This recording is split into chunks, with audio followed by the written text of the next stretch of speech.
അങ്ങനെ റൂമിൽ ചുമ്മാ ചൊറിയും കുത്തിയിരുന്നപ്പോഴാണ് മീൻ പിടിക്കാൻ പോയാലോ എന്നൊരു തോന്നല്. ഇതിനു മുന്നേ 2 പ്രാവശ്യം പോയി കാര്യമായൊന്നും കിട്ടാതെ മൂഞ്ചി തെറ്റി വന്നതുകൊണ്ട് ഇപ്രാവശ്യം വലിയ പ്രതീക്ഷ ഒന്നും ഉണ്ടായിരുന്നില്ല. എന്നാലും വൈബിന് കുറവൊന്നും വേണ്ടാന്ന് വെച്ച് കട്ടൻ ചായയും സ്നാക്സ് ഒക്കെ ആയിട്ടാണ് പോയിട്ടുണ്ടായിരുന്നത്.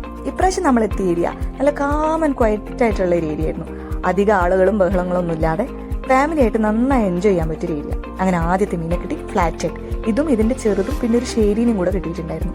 പിന്നെ നമ്മൾ കട്ടൻ ചായയൊക്കെ കുടിച്ച് കുറച്ച് കൊതിയും നോണയൊക്കെ പറഞ്ഞ് ഇങ്ങനെ അടുത്ത മീനിന് വേണ്ടിയിട്ടുള്ള വെയിറ്റിംഗ് ആയിരുന്നു. അങ്ങനെ നീണ്ട കാത്തിരിപ്പിനൊടുവിൽ കിട്ടി മക്കളെ കിട്ടി. ആരെ? നമ്മളെ ഞണ്ടും കുട്ടനെ. എന്റെ കൂടെയുള്ളവരൊക്കെ വലിയ ധൈര്യശാലികളും പിന്നെ ഞണ്ടിനെ പിടിക്കുന്ന ടെക്നിക്ക് ഇവർക്ക് അറിയാത്തതുകൊണ്ടും ഞാൻ തന്നെ മെയിനായി. നാട്ടിൽ ജീവനുള്ള ഞണ്ടിനെയൊക്കെ വൃത്തിയാക്കിയിട്ടുള്ള പരിചയമുള്ളതുകൊണ്ട് ഞാൻ ഫുള്ള് തള്ളി മറിച്ച് ഫുൾ പൊലിവാക്കി.